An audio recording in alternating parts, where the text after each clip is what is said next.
রাত 11টার সময় জামাইকে দিয়ে কাজ হাসিল করার জন্য এত বেশি কষ্ট করতে হলো, তো কি কষ্ট করলাম আজকে ব্লগে শেয়ার করবো। সো হ্যালো এভরিওয়ান, আসসালামু আলাইকুম, welcome to my another blog. আপনারা সবাই কেমন আছেন? আমি আলহামদুলিল্লাহ অনেক বেশি ভালো আছি। এটা আমার গতকালকের একটা ব্লগ ভিডিও। গতকাল সন্ধ্যা থেকেই কিন্তু ব্লগটা শুরু করতেছি। গতকালকে আপনাদের ভাইয়াকে জিজ্ঞেস করলাম, হ্যাঁ গো আজকে রাতে কি খাবে তুমি? বলে যে তোমার ইচ্ছে মতো আজকে রান্না বান্না করো। আমি তো পেয়ে গেলাম সুযোগ, বাবা কতদিন পর নিজের ইচ্ছে মতো রান্না করতে পারবো। আপনাদের ভাইয়াকেই তো সবসময় বলে বলে রান্না করতে হয়, না হলে তো কিছুতেই সে খাবে না। আপনাদের ভাইয়া যেদিন বাসায় থাকে সেদিন কিন্তু সারাটা দিন তার ঘুমাতে ঘুমাতেই চলে যায়। কোন পাশে যে রাত হয় কোন পাশে দিন হয় বেচারা কিন্তু কিছুতেই বুঝতে পারে না। আপনাদের ভাইয়া কিন্তু সকালবেলার খাবার খায় দুপুর টাইমে, দুপুরের খাবারটা খায় সন্ধ্যায়, আর সন্ধ্যার খাবার খায় রাত 11টা থেকে 12টার মধ্যে। সেই জন্য কিন্তু আমাদের খাবারের রুটিনটা এরকম, আর আমি দেরি করেও রান্না করে থাকি। তো আজকে ভাবলাম যেহেতু আমার উপরেই সবকিছু ডিপেন্ড করতেছে কি রান্না বান্না করবো, তো মন চাইলো একটু ভুনা খিচুড়ি করি। আর প্রতিদিন কিন্তু একঘেয়েমি রান্না বান্না করতে মোটেই ভালো লাগে না। আপনাদের ভাইয়া তো মাংস ছাড়া মুখেই দেয় না, তো ভাবলাম প্রতিদিন একই আইটেমের কি রান্না বান্না করব, তার থেকে ভুনা খিচুড়িটাই রান্না করি। আজকে একটা মজার কাহিনী হলো, আপনাদের ভাইয়াকে সারা দিন থেকেই বলতেছি আজকে রাতে কিন্তু আমরা একটু বাইরে যাব, আমার কিছু কেনাকাটা আছে সেগুলো অবশ্যই করতে হবে। বেচারা সেই কথা শুনে এমন ঘুম দিয়েছে, ওঠার তো কোনো নামগন্ধই নেই। এদিকে তাকে ডাকতে ডাকতে কিন্তু প্রায় রাত 10টা পার হয়ে গেছে। তো আমিও তো নাছরবান্দা, আমি যেটা বলেছি সেটা তো একটু করতেই হবে, কারণ কয়েকদিন থেকে তার পিছু পিছু ঘুরতেছি বাইরে যাওয়ার জন্য। তো এদিক থেকে কিন্তু আমার ভুনা খিচুড়িটাও প্রায় হয়ে এসেছে। তো তাকে রাজি করিয়ে ঘুম থেকে জোর করে তুলে তারপর কিন্তু আমি ঝটপট ভাবে রেডি হয়ে নিলাম। আর এখন কিন্তু প্রায় রাত 11টার মতো বাজে। আপনাদের ভাইয়া বলে আজকে যেতে হবে না, যেতে হবে না, কালকে যাব। কিন্তু এই কথা বলতে বলতে কিন্তু প্রায় এক সপ্তাহ পার হয়ে গেল, কিছুতেই আমাকে বাইরে নিয়ে যায় না। আর এদিকে দেখেন একটা মজার কাহিনী, যেই না একটু ভিডিও করতে ধরছি অমনি আপনাদের ভাইয়া লাইটটা অফ করে দিছে। বেচারা কিন্তু সবসময় আমার সঙ্গে এরকম মজা করতে থাকে। তো আজকে আমার সংসারের জন্য কিছু টুকিটাকি জিনিস কিনতে যাব, যেগুলো আমার অনেক বেশি প্রয়োজন ছিল।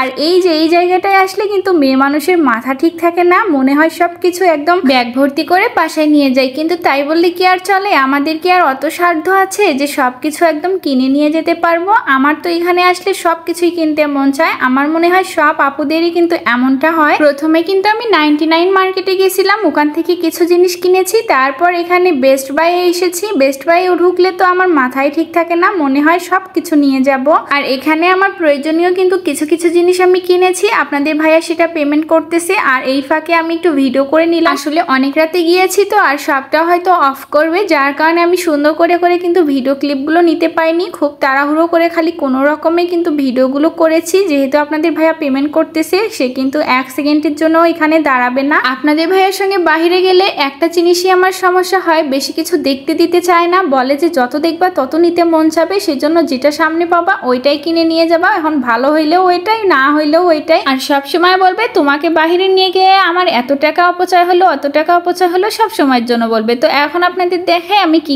কিনেছিলাম। তো সিরামিক্সের এই বাটি সেটটা আমার অনেক বেশি পছন্দ হয়েছিল, আর অনেকদিন হলো এইরকম বাটিগুলো আমি কিনতে চাচ্ছিলাম, সেটা কিনেছি। আর রান্নার কাজে এই মশলাদানিটা অনেক বেশি আমার প্রয়োজন ছিল। আগেও এরকম কৌটাগুলো ছিল, সেগুলো সিঙ্গেল সিঙ্গেল কিনেছিলাম। তো এবার ভাবলাম এরকম একটা মশলাদানি কিনি, তাহলে আমার রান্নার কাজে অনেক বেশি হেল্প হবে, সব মশলা একত্রে রাখতে পারবো। আর 99-এ গিয়েছিলাম, কিন্তু ওখানে সুন্দর সুন্দর ফ্লাওয়ার দেখতে পাইনি, যার কারণে শুধু এই একটাই কিনেছি। আর এই যে বাটি সেট কিনেছি, এটা 4টা বাটি সেট ছিল। আমার এত পরিমাণে বক্স বাসায়, তারপরেও বাইরে গেলে মনটা চাই সব সময় এই বক্সগুলো কিনে আনি। আসলে ফ্রিজে সবসময় এটা ওটা রাখতে হয়, তো যার কারণে আমার সবসময় এগুলো কিনতে মন চায়। তো সবকিছুই তো আপনাদের সঙ্গে শেয়ার করলাম। আজকের মতো এই পর্যন্তই। সবাই ভালো থাকবেন, আল্লাহ হাফেজ।